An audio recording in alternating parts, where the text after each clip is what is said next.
Le grand dialogue. Le grand dialogue de l'émission de débat du studio Tamani sur votre radio. Le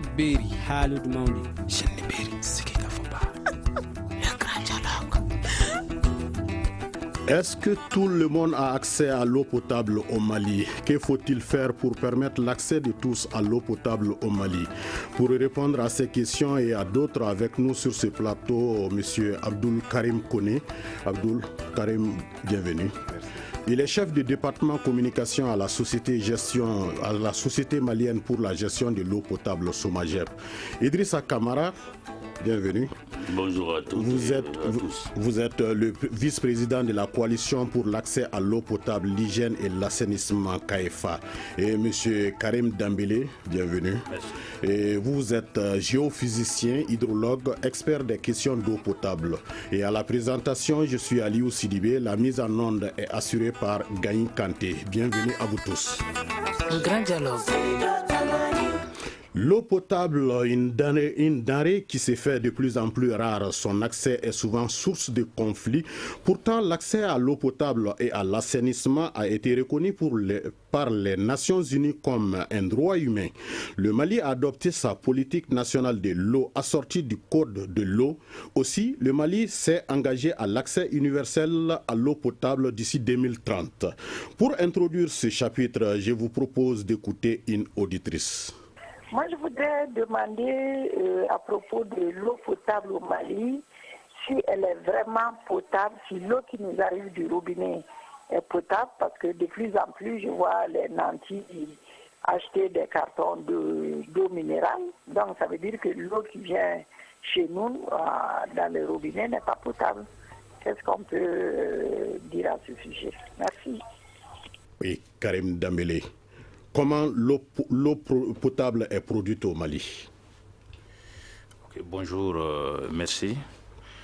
L'eau potable est produite au Mali essentiellement par la société de gestion de l'eau qu'on appelle la Somagep, qui est chargée de la distribution de l'eau au Mali.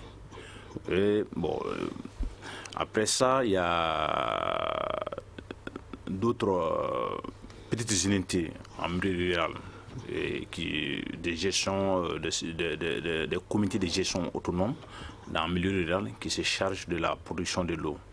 Donc essentiellement au Mali, c'est la Somagep qui est chargée de la distribution de l'eau potable au Mali. Alors, Abdoul Karim Koné, vous êtes chef département communication de la Somagep. Alors, il vient de dire que c'est la Somagep qui produit avec d'autres petites productions à côté. Alors, est-ce que toutes les eaux produites au Mali sont potables? Merci beaucoup, je remercie tout le monde. Je remercie les auditeurs de la radio et merci de m'avoir invité à ces débats. Et ce que je peux dire, l'eau, elle est produite par la Somagep SA. La Somagep SA, c'est la société malienne de gestion de l'eau potable. Et quand vous voyez notre mission fondamentale, c'est la promotion de l'eau potable sur tous les territoires du Mali. Donc, en termes de mission spécifique, nous cherchons de l'eau, nous prenons de l'eau dans le fleuve, et ensuite nous traitons cette eau et nous distribuons l'eau jusqu'à chez le consommateur à partir des robinets. Donc ça, c'est notre mission. Maintenant, pour ce qui concerne les petites unités de production comme M. Dambélé vient d'évoquer, je ne sais pas si c'est des unités de production ou si ce sont des unités de commercialisation de l'eau, parce que généralement, ce sont des gens qui prennent l'eau de la société malienne de gestion de l'eau potable, les enchâsser et les vendre dans la ville. Mais je ne sais pas si c'est une production, on doit les appeler des unités de production ou si c'est des unités commerciales. Ok. Non, je crois que mon homologue n'a pas compris. Quand j'ai parlé à l'échelle nationale, c'est-à-dire que la Somagep, Bamako, le Mali ne se limite pas uniquement, c'est-à-dire que dans les grandes villes. Je prends un exemple où vous partez dans les communes, dans les chefs de l'île commune. Dans la plupart des cas, la Somagep n'existe pas. Maintenant, pour ça, il y a des ONG, c'est-à-dire il y a l'État, des partenaires des ONG qui interviennent, qui font des forages, qui réalisent des adductions d'eau. Mais pour gérer l'eau, ils créent des comités locaux qui gèrent la production de l'eau. Même à Bamako, ici, il y en a. Je donne l'exemple le plus frappant, Samé, que j'ai même participé à la réalisation de ces unités-là. Il y a une commission locale à Samé qui ont des forages, qui ont des châteaux, qui produisent et même qui gèrent. Mais est-ce que selon vous, toutes ces eaux produites au Mali sont potables? Bon. Les eaux produites par ces elles sont potables. Okay. Elles sont potables parce que dans la plupart des cas, c'est-à-dire que c'est des subsalistes qui le font. Et généralement, si on analyse la qualité de l'eau avant de distribuer, si ça s'avère qu'il y a des problèmes, il y a des petites unités de traitement qu'on appelle les pompes doseuses qu'on utilise avant de distribuer l'eau à ces populations. Ok, donc les consommateurs sont représentés autour de cette table. Donc Idrissa Kamara, vous êtes représentant de la CAEFA. Alors, Monsieur Kamara, quels sont les différents types d'eau produites au Mali auxquels vous avez connaissance? Voilà, avant de répondre à votre question, je pense qu'il est important de rectifier un tout petit peu quand vous dites que c'est les consommateurs. C'est vrai que je suis consommateur, c'est vrai, mais je ne représente pas l'association malienne des consommateurs ici. Non, pas voilà. Oui, je donne cette précision parce que nous sommes en radio. Il ne faudrait pas qu'on dise qu'il dit à la prétention de représenter les consommateurs. Je ne représente pas les consommateurs. Je suis vice-président de la Coalition nationale pour la campagne internationale pour l'eau potable, l'hygiène et l'assainissement. Voilà, là, c'est une plateforme, n'est-ce pas, qui regroupe l'essentiel des organisations de la société civile qui opèrent dans, n'est-ce pas, le secteur de l'eau, l'hygiène et l'assainissement. Donc, c'est un regroupement d'organisations de la société civile du secteur de l'eau, de l'hygiène et de l'assainissement. Tout à fait. C'est important de le préciser. Merci. Alors, vous me demandez si les différents types d'eau potable au Mali. Les différents types d'eau produites au Mali. Voilà, vous avez connaissance. L'eau de façon générale, il y a l'eau potable et l'eau non potable simplement. L'eau potable et l'eau non potable. Qu'appelez-vous eau potable et eau non potable? L'eau potable, c'est l'eau qui a été certifiée propre à la consommation. C'est ce que la SOMAGEP distribue. C'est ce que la SOMAGEP produit et distribue à travers les robinets. Donc, l'eau qu'on reçoit des robinets est potable. Je peux certifier de cette potabilité parce que cette eau est soumise au laboratoire national des eaux qui certifie, qui analyse, qui démontre que voilà, c'est de l'eau potable.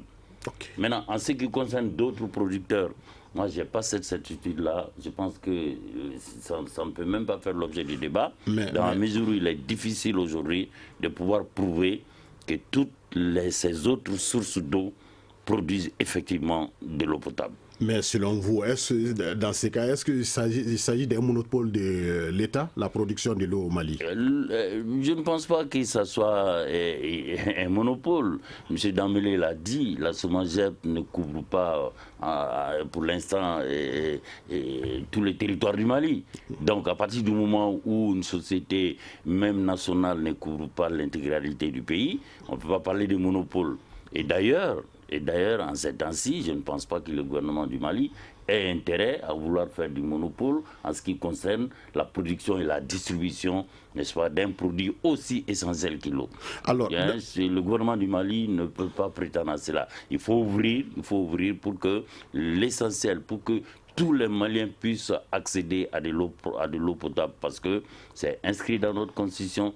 Nous avons également souscrit à tous ces textes-là qui régissent la question de l'eau, un droit fondamental reconnu par les Nations Unies, donc reconnu par le Mali. Alors, si ce n'est pas un monopole de l'État, j'en viens tout de suite aux géophysiciens. Donc, est-ce que moi je peux par exemple faire un forage dans mon jardin? Et quelles seraient les limites de mes responsabilités? Par exemple, je creuse un forage, je mets des produits dedans, donc juste pour purifier l'eau. Et voilà que la nappe phréatique de toute la zone se trouve être infectée. Oui. Alors, est-ce que ça c'est possible? Effectivement, ces questions-là, c'est une question très très importante. Et aujourd'hui, c'est d'ailleurs ce qui se passe au Mali. Et vu que la SOMAGEP n'arrive pas à couvrir les quartiers périphériques, vous partez, vous construisez votre maison, tout est construit, souvent il y a l'électricité, il n'y a pas d'eau. Que faire? Rester en location ou bien partir? Maintenant, la population sollicite les entreprises locales pour aller réaliser des forages et à partir de ces forages-là, ils alimentent leurs bâtiments. Mais quelles sont les limites de mes responsabilités? Maintenant, par rapport à ces limites, l'hydraulique a déjà pris le devant. L'hydraulique avait prisé. Mais comme vous savez, au Mali, les choses, c'est-à-dire que les choses ne sont pas respectées, ne sont pas normées. L'hydraulique a demandé, la direction nationale de l'hydraulique a demandé à ce que les particuliers, avant la réalisation de ces forages privés, de demander d'avoir une autorisation pour pouvoir réaliser des forages. D'abord, ça a deux buts. Ça permet de savoir réellement est-ce que les forages ont été réalisés dans les normes. Déjà, l'hydraulique pourra, c'est-à-dire décider, appuyer sur le bouton pour dire que, attention, ce forage n'a pas été bien réalisé dans les normes avec les données. Donc, quand le forage va être réalisé, ces données sont transmises à l'hydraulique et ça permet de savoir, parce que c'est de l'exploitation de l'eau souterraine, c'est une question sensible, parce que c'est une question complexe, on ne sait pas quelle est l'influence de l'exploitation de ces eaux-là. Tout le monde va exploiter. Moi, j'ai fait chez moi. Lui, il fait à côté. L'autre fait à côté. Il y a quand même des normes hydrogéologiquement qu'il faut respecter en termes de distance par rapport au forage. Mais ces questions, ça permet à l'hydraulique de pouvoir gérer ces questions. Mais au-delà de ça, et si c'est fait par rapport à la potabilité de l'eau qu'il réalise légalement, parce que légalement, il s'agit d'avoir un document, une autorisation. Mais ce n'est pas cela qui se passe. Mais est-ce que ça se passe comme ça? Ça ne se passe pas comme ça, malheureusement. Alors. Ça ne se passe pas comme ça. Donc, et après la réaction du forage, il y a, comme M. Camara l'a dit, il y a le laboratoire national des eaux. Vous pouvez solliciter le laboratoire national des eaux pour votre propre santé. Il passe au forage, ils prennent un échantillon pour analyser, pour pouvoir s'assurer que ce que vous êtes en train de consommer, c'est bien ou c'est pas bien. Ok, merci M. Dambélé. Nous en revenons aux représentants de la SOMAGEP. Alors, M. Abdoul Karim, quelles sont les limites de nos responsabilités dans ce cadre-là? Avant d'en venir à cette question, je crois que je vais revenir sur la qualité de l'eau. M. Camara a été un peu plus clair. Nous, notre eau, c'est une eau qui répond aux normes de l'OMS. C'est une eau potable. Et je vous avais dit au tout début que l'une de nos missions spécifiques, c'était le traitement de l'eau avant la distribution. Donc ce traitement s'est fait au niveau du laboratoire central de la SOMAGEP. Donc c'est un labo hyper équipé, très performant, avec un personnel de qualité. Et nous faisons toutes les analyses possibles pour rendre l'eau potable, à commencer par les analyses physico-chimiques, les analyses bactériologiques. Nous faisons tout ça avant d'envoyer l'eau dans les tuyaux pour que les consommateurs puissent s'en servir. Ça, c'est un premier élément. Maintenant, je dis encore, M. Dambélé disait que puisque la SOMAGEP n'arrive pas, c'est-à-dire à couvrir les territoires, la SOMAGEP, c'est-à-dire, ça pose un problème franchement de compréhension du cadre institutionnel de la SOMAGEP, en fait, du secteur de l'eau au Mali. La SOMAGEP est une société qui est née avec sa sœur jumelle, la Société malienne de patrimoine de l'eau potable, donc suite à la réforme du secteur de l'électricité et de l'eau. Donc, et pour ce qui concerne la mission de la SOMAGEP, avant d'arriver même à la mission de la SOMAGEP, je précise que la Société malienne de patrimoine de l'eau potable ont en charge le développement, c'est-à-dire du secteur de l'eau, chercher les investissements et faire des infrastructures. C'est après tout cela que la SOMAGEP est appelée pour faire la gestion du secteur. Donc, ce n'est pas nous qui allons, mais on met les dispositions, on met à notre disposition les infrastructures, les réseaux pour que nous puissions aller. Donc, ce n'est pas que nous n'arrivons pas à couvrir, mais c'est parce que les dispositions ne sont pas là pour que nous puissions couvrir l'ensemble du territoire. Sinon, techniquement, ça va. Ok, nous allons prendre une pause avant de retourner dans ce studio. Vous écoutez Studio Tamani, votre avis nous intéresse. Écrivez vos commentaires et suggestions sur la page Facebook et dialoguez avec nous. Studio Tamani, c'est aussi les réseaux sociaux. Retour donc sur ce plateau avec nos invités, toujours Abdoul Karim Koné, chef département communication à la Société malienne pour la gestion de l'eau potable Somagep, Idrissa Kamara, vice-président de la coalition pour l'accès à l'eau potable, l'hygiène et l'assainissement KFA, et Karim Dembélé, géophysicien, expert des questions d'eau potable, pour parler de l'eau potable pour tous au Mali, deuxième volet. Et pourquoi il y a pénurie? Alors, à Nioro du Sahel, bien sûr, on nous a dit qu'une source précise que le bidon de 20 litres coûte 500 francs CFA. D'ailleurs, à propos, nous avons un auditeur qui se pose la question sur la cherté. Bon, par rapport à cette question d'eau, ce que moi je n'ai pas compris au Mali, on a 2 fleuves vraiment qui traversent le Mali. Comment se fait-il qu'on peut avoir l'eau à ce prix? Imaginons que l'eau souvent avoisine le prix même du courant. Et est-ce qu'on se demande même aussi, avec toute cette cherté, on n'a pas la bonne qualité d'eau? C'est vraiment, je ne sais pas où on va, quoi. Alors, monsieur de la Somagep, est-ce que l'eau est une ressource limitée au Mali? Bon, je dirais bien l'eau c'est une ressource limitée parce que de toute façon c'est ce qui est dit. Effectivement, mais il faut comprendre aussi que, c'est-à-dire la quantité de la ressource et puis la distribution, c'est pas la même chose. Nous au niveau de la Somagep ça, mais nous, on ne dirait même pas qu'on facture l'eau, mais c'est les services de l'eau qui est facturé. Et à moindre coût. Autrement, il n'y a pas de prix pour l'eau, mais il y a un coût d'accès à l'eau. C'est les services de l'eau. Okay. Sinon, ce n'est pas l'eau qui est facturée, au fait. Si vous prenez par exemple le mètre cube, la Somagep donne le mètre cube à 113 francs CFA. Mais prenez les 113 francs CFA, l'exploitation, les produits chimiques, tout ce qui rentre dans la potabilisation de cette eau-là. Si en réalité on doit vendre cette eau, mais ça peut pas, le mètre cube ne peut pas être à 113 francs CFA. Mais j'ai écouté l'intervenant. Généralement, les difficultés, ce n'est pas au niveau des grands centres que la Somagep gère, non. Les difficultés, c'est surtout au niveau des petits centres. Là où il y a le déficit, peut-être même à Bamako, là où l'eau, les réseaux de la Somagep n'arrivent vraiment pas très souvent. Monsieur Kamara, parce que, Monsieur Kamara, chaque année, on observe qu'il y a une période vraiment où oui, il y a un manque d'eau crucial à Bamako. Naturellement, on va parler de ça. Le manque d'eau n'est rien d'autre que parce que ne s'explique que parce que la Somagep, elle est déficitaire. Nous sommes déficitaires. C'est-à-dire que l'offre n'est pas en adéquation avec la demande. Aujourd'hui, vous prenez la ville de Bamako, un exemple. La ville de Bamako, nous avons à peu près 6 unités de production. C'est-à-dire qu'ils font une capacité cumulée de 200 millions de litres d'eau par jour. Quand on sait que la demande, c'est 350 millions de litres d'eau par jour. Donc il y a un gap de 150 millions de litres d'eau par jour. C'est énorme, hein? Voilà. Donc vous voyez, pendant la période de forte chaleur, les zones qui sont situées en altitude ou qui se trouvent en bout de réseau, ce sont ces zones qui sont vraiment défavorisées.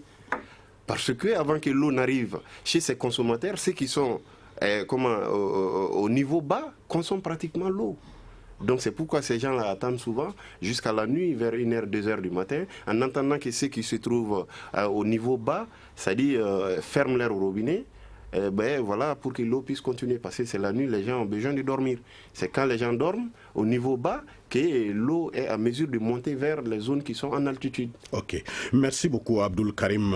Monsieur Karim veut réagir. Voilà. Damélé. Donc, je voulais, par rapport précisément à l'intervenant, je pense qu'il a évoqué une question précise. Ils disent qu'ils n'arrivent pas à comprendre qu'il y a deux fleuves, deux grands fleuves qui traversent le Mali et qu'il n'y a pas d'eau. Précisément à Nioro, ils n'arrivent pas à comprendre comment les bidons d'eau peuvent coûter à 500 francs.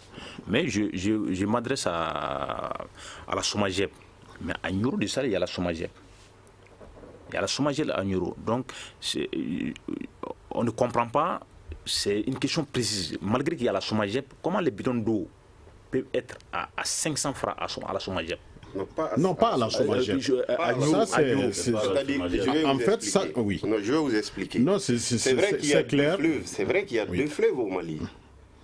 Mais on ne peut pas prendre l'eau dans le fleuve, il faut un investissement pour accompagner la production de l'eau. Évidemment. Et je venais juste de dire que ce n'est pas la SOMAGEP qui a en charge l'investissement dans le secteur de l'eau.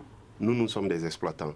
Donc c'est l'État, à travers la Société malienne de patrimoine, qui doit faire, la SOMAPEP, qui doit faire des investissements. Okay. Donc la présence des deux fleuves, à mon avis, bon, n'est pas... C'est vrai, c'est une réalité, mais ne concerne pas l'activité que la SOMAGEP est en train de faire. Une précision d'ailleurs, ce n'est pas l'auditeur qui pose la question par rapport à Nuro. C'est ça. Ça, c'est une information que le problème qui se pose aujourd'hui, je vous dis, bon, parce qu'on parle du prix de l'eau, ce n'est pas la SOMAGEP d'ailleurs qui fixe le prix de l'eau.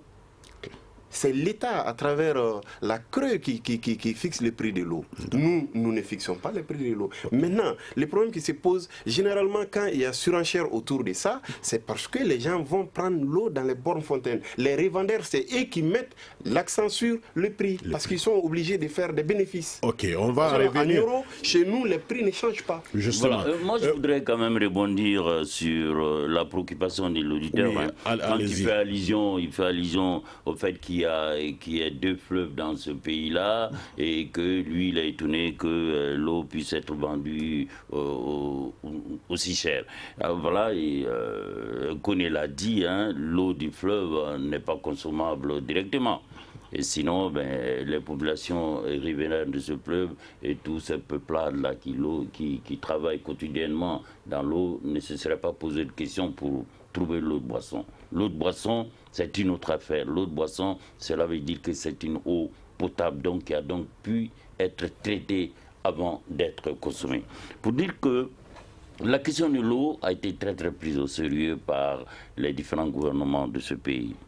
Au niveau institutionnel, au niveau politique, on a eu des très très grandes avancées. Il y a la politique nationale de l'eau, il y a le code de l'eau, il y a la GIR qui gère toute la question de l'eau, toutes les eaux. Il n'y a pas que l'eau potable, il y a toutes les eaux. Il y a également le PROSEA, qui est le programme sectoriel eau, hygiène et assainissement. Donc, autant dire qu'au niveau institutionnel, au niveau politique, le pays a connu de très grandes avancées. Maintenant, quant à l'accès des populations à l'eau, même par rapport à ça, beaucoup d'avancées. Parce que si on revient un tout petit peu en arrière, il y a 5-6 ans, le Mali connaissait encore beaucoup de problèmes par rapport à cet instant T-là.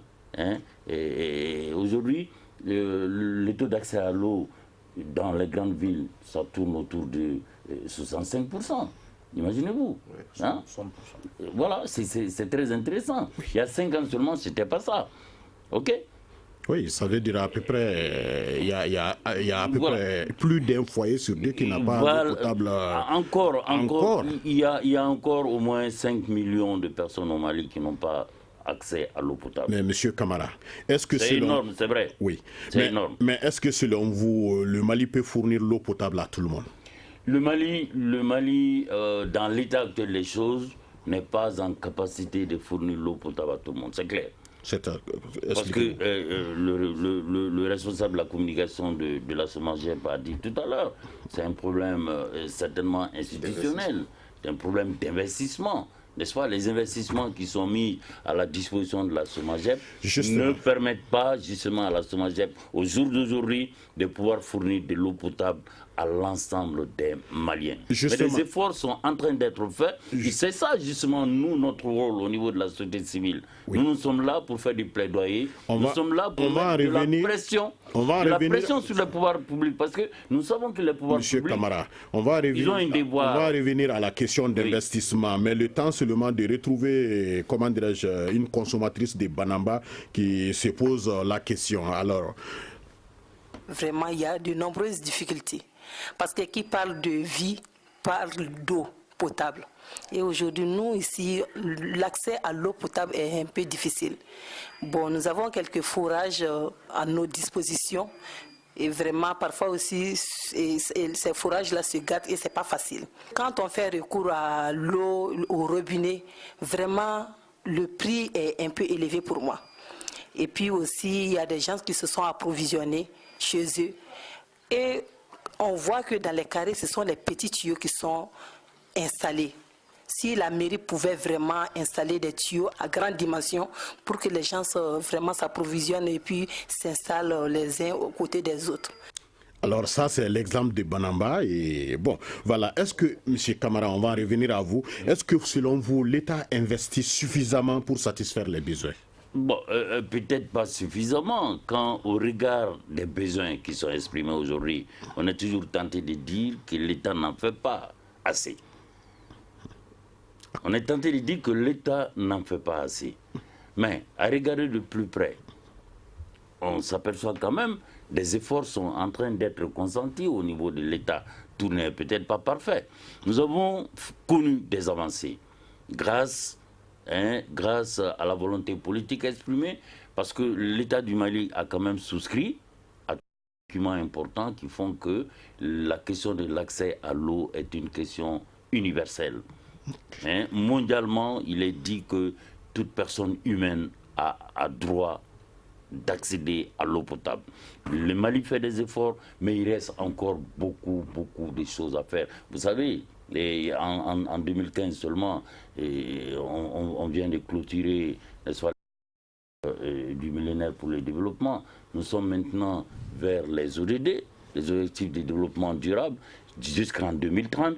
Maintenant, tous les objectifs qui n'ont pas pu être atteints jusqu'en 2015, l'effort va être fait grâce à n'est-ce pas, à l'action de tout un chacun de nous. Parce que nous sommes là, nous sommes assez nombreux. Il y a les institutionnels, il y a la société civile, il y a les partenaires techniques et financiers. Oui. Tout le monde doit s'y mettre pour que les avancées plus notables puissent être faites. Ok, on va en revenir parce qu'il y a monsieur le géophysicien qui va rebondir sur la question. Oui. Mais en attendant, est-ce que selon vous, on a dit que l'État n'investit pas suffisamment? Est-ce que vous pensez que la solution de proximité proposée par cette dame à Banamba, est-ce que vous pensez qu'à la date d'aujourd'hui, ça peut résoudre les problèmes? Difficilement. En fait, bon, je voulais préciser à M. Camara, c'est-à-dire qu'au Mali, on est passé très rapidement. C'est comment l'eau est, à partir de quoi l'eau est, la population, la desserte est faite en termes de ressources. Au Mali, essentiellement, les ressources, c'est les eaux de surface, qu'on appelle généralement les fleuves, comme la Soumagep l'a dit, on traite l'eau à partir de fleuves. Et après, il y a l'eau souterraine qui est exploitée à partir, c'est-à-dire des puits, des forages. Maintenant, par rapport à la question, à cette question, il y a un autre service qui est installé sur ça, c'est-à-dire que la Direction nationale de l'hydraulique. M. Kamar l'a dit, l'État a beaucoup fait. L'État a beaucoup fait. Nous sommes un pays pauvre, il faut le reconnaître. Nous sommes un pays pauvre, c'est vrai. Mais quand on regarde nos voisins de la sous-région, je suis d'accord, il faut dire ce qu'il est. Mais tantôt, vous avez dit qu'il y a des risques potentiels pour les solutions de proximité. Est-ce que vous pensez que dans ce cas, ces solutions peuvent être mises en œuvre? Si il s'agit de mettre, il s'agit d'organiser. Ce n'est pas compliqué. Il s'agit d'organiser. L'État peut organiser. Mais c'est ce côté que l'État est un peu plus défaillant. La solution de proximité, c'est de prendre les gardes, exiger pour pouvoir maîtriser ce qui se passe. Qu'est-ce que la population... Parce qu'en fait, c'est une question de santé publique. Vous faites le forage, l'eau, elle est bonne. Comment elle été faite? Est-ce que c'est bien? C'est de bonne qualité ou pas? Et on a vu, dans les quartiers périphériques de Bamako, les gens vendent de l'eau. Les gens vendent de l'eau, ils font le forage chez eux. À partir de leur consommation, ils vendent de l'eau à d'autres personnes. Parce qu'il n'y en a pas. Donc, l'État doit pouvoir maîtriser qu'est-ce qui se passe. C'est bien le rôle de l'État. Donc, c'est exiger, c'est-à-dire à la population d'aller, soit à partir des mairies, exiger de savoir qu'est-ce que la population a consommé. Est-ce que c'est normé? Est-ce que on peut consommer? Donc c'est au rôle de l'État, ça appartient à l'État d'aller d'exiger. C'est son rôle d'exiger à ce que les choses se passent normalement pour donner de la qualité. Rapidement, une réaction de la Soumagep. Est-ce que l'État investit suffisamment? Bon, avant de répondre à cette question, mais je tiens à dire aux auditeurs que la Soumagep, pour le moment, n'est pas à Banamba. Pour le moment, n'est pas à Banamba. Donc voilà, ça c'est clair. Maintenant, pour ce qui concerne les investissements, il faut reconnaître qu'aujourd'hui, il y a des projets structurants qui sont en cours d'exécution. Donc, comme vous le savez très bien, le Mali travaille beaucoup plus avec les partenaires techniques et financiers. Je crois que c'est une des conditionnalités qui a même expliqué la séparation des secteurs de l'eau et l'électricité. Aujourd'hui, il y a quand même des projets structurants qui sont en cours, en l'occurrence le projet de Kabbalah, qui est en cours, qui prendra... Une réaction, un avis, un commentaire. Réagissez sur la page Facebook de Studio Tamani et restez connectés avec nous. Studio Tamani sur les réseaux sociaux pour vous faire entendre. Alors, retour sur ce plateau et toujours pour vous rappeler que nous sommes avec Abdoul Karim Koné, chef département communication à la Société malienne pour la gestion de l'eau potable SOMAGEP, Idrissa Kamara qui est le vice-président de la coalition pour l'accès à l'eau potable, l'hygiène et l'assainissement, et Karim Dambélé qui est géophysicien, il est là en tant qu'expert des questions d'eau potable pour parler de l'eau potable pour tous au Mali. Le troisième volet. Alors, comment rendre l'eau potable accessible à tous? Parce que le Mali s'est engagé à avoir l'eau potable pour tous d'ici 2030. Alors, en commune 4, une initiative locale a soulagé les habitants. Et à cet effet, nous allons écouter Amadou Aya, il est chargé de communication au niveau de la mairie. Quand même, il y a des alternatives que l'équipe municipale, depuis 2009, a mises en place pour essayer d'atténuer les souffrances des populations pendant cette période très très difficile. Et dans un premier temps, c'était de faire contribuer la protection civile au niveau des quartiers les plus défavorisés. C'est surtout les quartiers périphériques tels que Lassa et également tels que Kalabambougou et Sibirbougou, qui sont des quartiers périphériques qui ne sont pas desservis à l'époque par la société EDEM du Mali. C'était une solution à l'époque qu'on avait pu mettre en place, donc avec l'équipe de la protection civile, pour éviter, pour en tout cas atténuer les souffrances des populations. Et nous savons que ce n'était pas une solution pérenne, mais il fallait réfléchir. Et c'est ainsi qu'à partir de 2010, la mairie a essayé de faire des forages équipés, n'est-ce pas, au niveau de ces localités, avec l'appui également avec la participation des populations. Mais aussi, il fallait aussi faire ce qu'on appelle une étude géophysique. Que veut dire une étude géophysique? Une étude géophysique, c'est une science une étude qui permet de dire ici vous avez de l'eau. À quelle profondeur, quel est le débit. Donc on ne creuse pas au hasard. Il y a des zones où vous avez l'eau, la nappe d'eau est très profonde. Il y a des zones où il n'y a même pas de nappe d'eau. C'est pour ça, comme vous avez parlé du pays, dans certaines zones, il faut aller jusqu'à 100 mètres, n'est-ce pas, pour avoir de l'eau. 150 mètres pour avoir de l'eau. Souvent, il n'y a pas assez de débit. Mais il fallait aussi, pour mieux gérer, n'est-ce pas, ces équipements, mettre en place des comités de gestion à travers les CDQ. C'est pour cela que vous avez ici un comité de gestion des eaux, de l'eau. Il y a les bonnes fontaines, tout ça. Ils se réunissent, discutent, essaient de voir là où il y a des difficultés pour essayer, n'est-ce pas, d'atténuer les populations à cette période. Tous ceux-ci se réunissent autour du maire en charge des questions pour essayer maintenant de juguler là où il y a des difficultés. Alors, M. Karim Dembélé, vous venez d'écouter cette solution de proximité. On parle d'études géophysiques. Alors, tantôt on a dit que l'État n'a pas les moyens d'offrir l'eau potable à tout le monde ici. Et il y a des risques avec les forages, les solutions de proximité. Alors, est-ce que selon vous, ne faut-il pas rationner la consommation de l'eau potable au Mali? Bien sûr. En fait, par rapport à ça, je m'adresse à l'État. Je pense qu'on peut solutionner, c'est-à-dire que les problèmes de l'État n'a jamais voulu privatiser ce secteur. C'est-à-dire privatiser, c'est-à-dire qu'il était allé vers des solutions où les zones où la SOMAGEP n'est pas sortie de couvrir. Essayer de trouver des partenaires, des spécialistes. Il y a des entreprises, c'est-à-dire qui sont solides aujourd'hui, qui sont susceptibles de donner de l'eau et de l'eau potable à ces populations. Essayez de voir avec des partenaires privés. Le secteur privé au Mali, il y a des particuliers qui ont assez de moyens conséquents pour pouvoir. Ils en profitent et la population est soulagée. On peut demander à ces partenaires privés qui vont travailler avec la SOMAGEP. Là où, par exemple, je prends Bangoné un exemple, mais ces gens-là, ils souffrent. La population de Bangoné, ça souffre.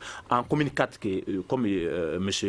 Aya le disait, à Mambarbougou, ces gens, ils souffrent. La SOMAGEP n'existe quasiment pas. Donc, l'État peut voir avec certains partenaires essayer d'ouvrir ce secteur-là, même si après, c'est-à-dire sur un bail sur un certain nombre d'années, et après essayer de revenir à l'industrie, quoi. Donc, je pense que c'est la solution de proximité. On est obligé. Il faut consommer de l'eau. On est obligé. Ok. Alors, monsieur Idrissa Kamara. La question c'est, faudra-t-il pas rationner la consommation de l'eau potable? Certainement pas, certainement pas. Multiplier les initiatives tendant à faire en sorte que tous les Maliens puissent accéder à l'eau, certainement. Rationner, comment voulez-vous qu'on rationne l'eau dans un pays, comme cela a été dit, dans un pays qui a été doté par la nature de 2 grands fleuves? On n'en sortirait pas. Déjà d'aucuns pensent que ce n'est pas normal que ce pays-là, qui est déjà doté de 2 grands fleuves, connaît autant de difficultés à accéder à de l'eau. Si on devait rationner, ça va être beaucoup plus compliqué. On ne rationne pas. Ce qui a lieu certainement de faire, c'est quoi? C'est de faire en sorte que l'accès équitable soit une réalité. On peut faire en sorte que l'accès équitable de toutes nos populations puisse être une réalité sans rationner. Parce que le terme rationner ne me paraît pas approprié ici. L'accès équitable, c'est quoi? C'est de faire en sorte que tout le monde puisse accéder, que la question de l'accès à l'eau ne soit pas une question de personnes privilégiées. Parce que ce qui se passe, c'est quoi? Quand vous allez dans la périphérie de Bamako, généralement, c'est les populations très vulnérables qui sont dans cette partie de la ville. Les populations qui n'ont pas accès à l'eau parce que tout simplement, c'est les personnes pauvres. Ce qu'il faut, il faudra faire en sorte que les personnes les plus pauvres, les personnes les plus vulnérables puissent davantage accéder à l'eau. Que le pauvre, que le riche, que tout le monde puisse accéder à de l'eau potable qui est un droit fondamental. Alors, l'État est en train, comme je l'ai dit, de faire des efforts. Nous, en tant que société civile, nous continuons de mettre la pression sur l'État en leur disant que l'effort qui est fait, c'est peut-être notable, mais l'effort qui est fait, il n'est pas suffisant parce qu'au jour d'aujourd'hui, il reste encore 5 millions de nos compatriotes qui n'ont pas accès à l'eau potable. Ce n'est pas acceptable. Ce n'est pas acceptable. Donc nous, au niveau de la société civile, nous continuons de secouer les cocotiers parce que c'est un peu l'histoire du verre à moitié plein et à moitié vide. Hein. Pour l'État, le verre, il est à moitié plein. Pour nous, de la société civile, nous pensons que le verre, il est à moitié vide. Parce que ce que nous considérons, c'est que encore en 2017, qu'il y ait 5 millions de personnes qui n'ont pas accès à l'eau potable, ce n'est pas acceptable. Nous continuons à mettre la pression sur le pouvoir public, l'État, mais aussi sur les partenaires techniques et financiers. M. Koné l'a dit, le Mali continue d'être dépendant des partenaires techniques et étrangers et financiers, c'est-à-dire dépendant de l'extérieur encore pour l'accès à l'eau. Alors, c'est compliqué. Quand pour accéder à l'eau, on doit pouvoir attendre des financements extérieurs, c'est compliqué. Très compliqué. Okay. Voilà. D'accord. Oui, Abdoul Karim, allez-y. Mais est-ce que selon vous, chaque année, on sait quand même qu'à Sabalibrou, il y a problème d'eau, à Lassa, il y a problème d'eau, et chaque année, c'est toujours l'opération citerne. Alors, est-ce qu'au niveau de la Somagé, vous pensez que la solution, c'est ça, pour l'accès à l'eau potable pour tous? Nous sommes bien au courant que les populations de Sabalibrou, une grande partie, n'a pas d'eau. Lassa, pareil. Mais nous n'avons pas croisé les bras. Donc nous avons fait beaucoup de choses. C'est ce que j'avais commencé à développer, juste quand il y a eu le générique. C'est-à-dire, nous avons présentement des projets structurants qui sont en construction. Il y a la station de Kabala, la station de pompage de Kabala qui est en construction. Et en principe, si tout est OK, en fin 2018, début 2019, cette station va rentrer en production. Cette station, dans sa première et deuxième phase, va renforcer la capacité de la Somagé-Pessa à hauteur de 288 millions de litres d'eau par jour. Ça va couvrir carrément les déficits que nous avons. Et jusqu'à l'horizon 2032. Donc, vous comprenez qu'il y a des efforts en cours. Maintenant, quand M. Damele dit que les populations de Bangoni, ainsi de suite, sont dans les difficultés, que Somagep n'arrive pas, j'ai bien dit que nous n'avons pas aujourd'hui les moyens de faire face, c'est-à-dire aux difficultés que nous avons en matière de distribution parce qu'on est déficitaire.